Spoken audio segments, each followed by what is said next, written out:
9 term आपके पास given है। क्या क्या गिवन है? थर्ड टर्म और 9 टर्म। मीन्स A3 क्या गिवन है आपके पास? फोर्थ। और कौन सा टर्म गिवन है आपके पास? A9 क्या आपके पास? -8। और आपको पता लगाना है इसका कौन सा टर्म जीरो होगा। Which term is zero. Question में साफ साफ लिखा हुआ है, if the third and ninth term of an AP are 4 and -8 respectively, which term of AP is zero? Zero का मतलब अंडा, यानी कि इसका अंडा टर्म कौन सा है। तो हम क्या करेंगे, अंडा को खाने के लिए पहले अंडा टर्म निकालेंगे। तो यानी कि आपको क्या गिवन है? an is equal to 0, right. क्योंकि हमें टर्म नहीं पता तो क्या आएगा? an, और वो क्या है? 0, तो इसके इक्वल टू में आ जाएगा 0, राइट। तो सबसे पहले A3 और A9 है, तो इसके द्वारा हमारे पास क्या निकलेगा? A और D। तो करने की चेष्टा करेंगे। an का फॉर्मूला बताइए, देखिए बताओ। an हमारे पास है A plus n minus 1D। Done. फिर इसके बाद क्या करना है? A3 है, means A3 is equal to A plus 3 minus 1D is equal to 4। क्यों? क्योंकि A3 की वैल्यू आपके पास 4 है। ठीक है, देखिए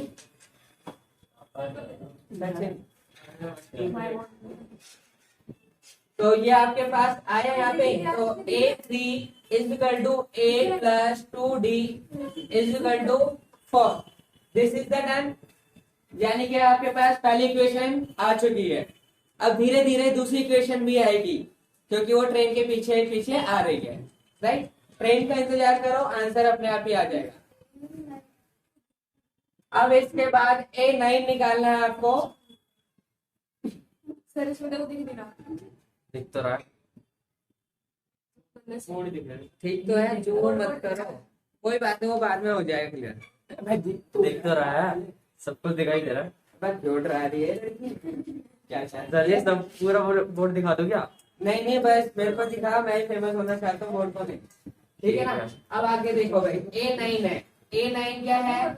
यानी कि A plus 9 minus 1D is equal to, A9 की वैल्यू क्या गिवन है भाई?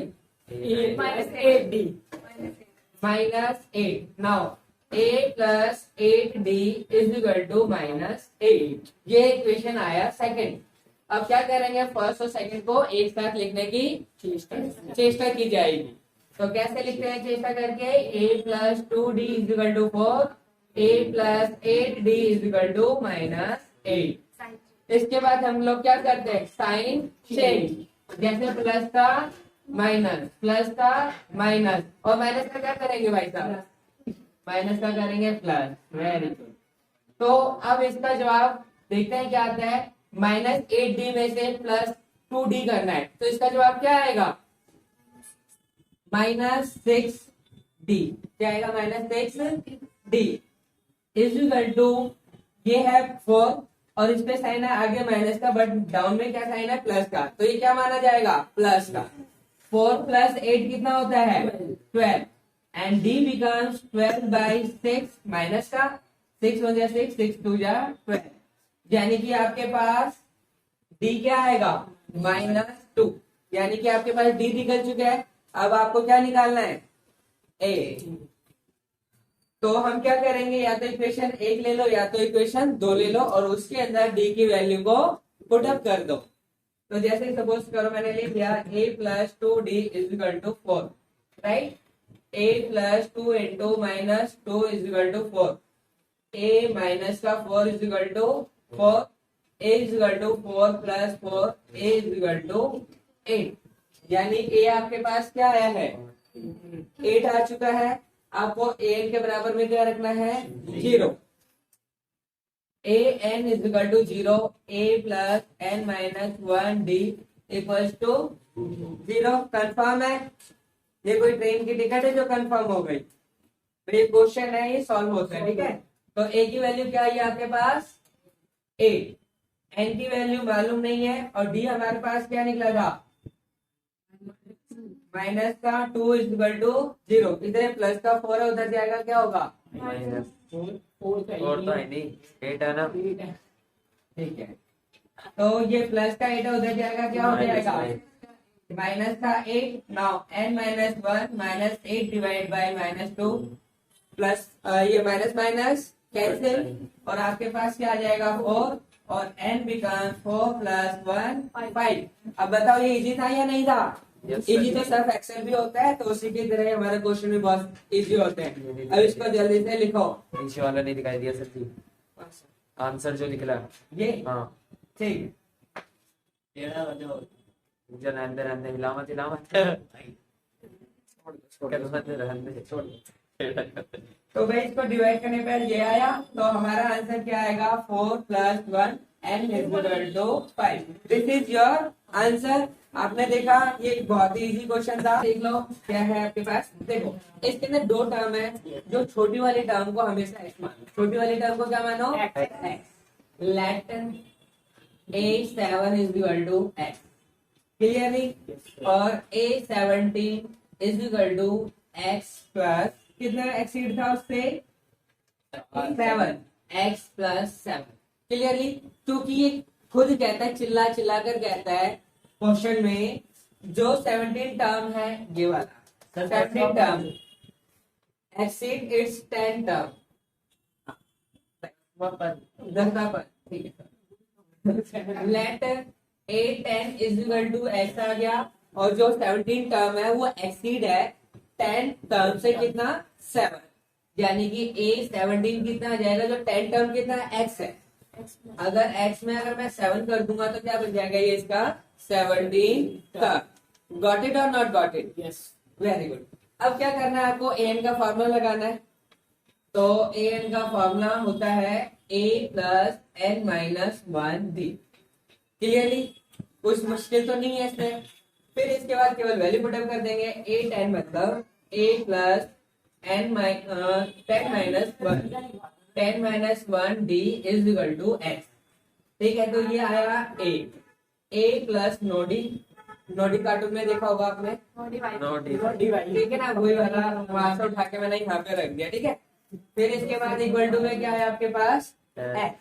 नाउ a17 है, a17 मतलब a plus 17 minus 1d is equal to x plus 7, a plus 16d is equal to x plus 7।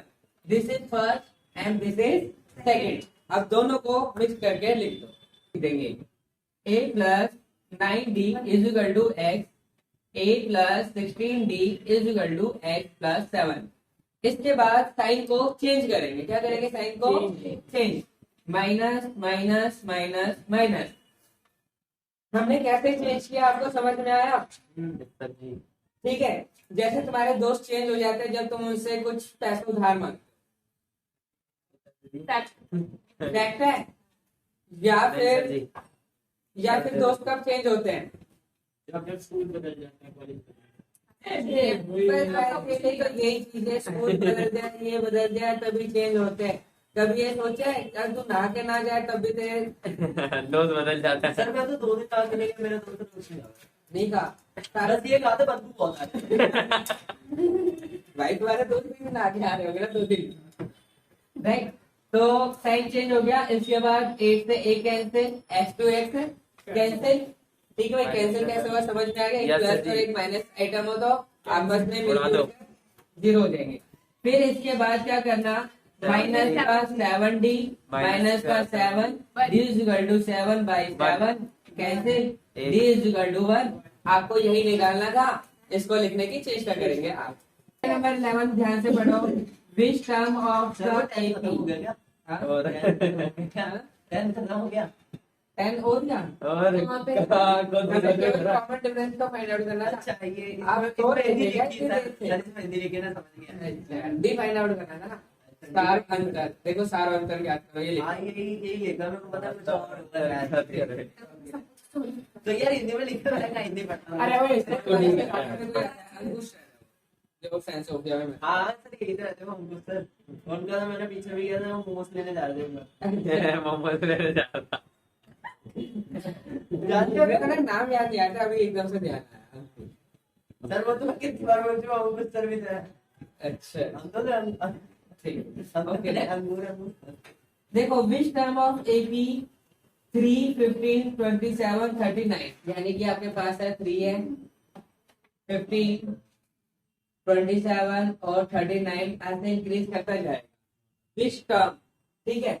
इसके बाद विल बी 132 मोर देन 2 है sir जी। क्या चीज 132 मोर देन 54 टर्म यानी कि आपको निकालना क्या है जैसे कि अगर ये सीरीज है ये आपके पास अगर आलू पूरी है तो क्या करना है ये इंक्रीज होता जाएगा तो इसका जो 54 टर्म आएगा कौन सा टर्म निकालोगे पहले 54 टर्म के अंदर 132 आपको ऐड करना है और ये बताना है कि वो इस एपी का कौन सा टर्म है। तो यानी कि सबसे पहले आपको क्या करना है 54 टर्म निकालना है तो उसके लिए ए क्या है आपके पास 3 डी क्या आ जाएगा 15 माइनस 3 मीन 12 और एन क्या दिया हुआ है 54 तो ए 54 निकाल सकते हैं आप सभी कैसे निकालेंगे देख लो a 54 is equal to a plus 54 minus 1 d right. हाँ जी ये सर जी 12 है ना। डी 12 बेटा बाद में पुटअप करूंगा अभी तो ए की वैल्यू कहाँ पुटअप किया मैंने ये देखा नहीं है मैंने। ठीक तो इसके बाद करेंगे ए की वैल्यू क्या है आपके पास 3 प्लस 53 इंटू 12 अब इसके मल्टीप्लिकेशन करेंगे तो क्या आएगा 12 6 36 का 6 कैरी गया 3 12 आ गया 60 और 3 63 आई एम राइट और नॉट। सर फिर जी इसके बाद अगर हम इसको ऐड कर देंगे तो क्या आएगा 639 ये तो आपके पास आ गया 54 का लेकिन क्वेश्चन में क्या क्या था 132 मोर देन 54 का यानी यहाँ पे लिखो 132 मोर देन 54 का तो यहाँ पे आएगा 639 प्लस 154 क्या आ जाएगा 771 राइट ना 154 132 कहाँ है 639 प्लस 132 करेंगे तो क्या आ जाएगा आपका 771 और फिर इसके बाद ये आपके पास क्या बन गया an राइट ना ये क्या बन गया an तो an का फार्मूला लिख दो an इज इक्वल टू 771 और n का आपको फाइंड आउट करना तो अच्छे तरीके से आता है तो क्या करोगे a plus n minus 1 d 771 यानी कि 771 ए की वैल्यू क्या निकाल रखा है आपने 3 एन की वैल्यू आपको मालूम नहीं है डी की वैल्यू है 12 और ये आपके पास क्या है 771 यानी कि 771 डन। फिर इसके बाद क्या करना n minus 1 into 12 is equal to 771 minus 3 फिर इसके बाद क्या करेंगे n माइनस 1 इंटू 12 अगर इसमें से सब्ट्रैक्ट करोगे तो क्या आएगा 768 now n minus 1 768 divide by 12 6 12 4 जा और n become 64 plus 1 n is equal to 65 यानी कि जो आपसे पूछा था टर्म उसका आंसर क्या है आपके पास 65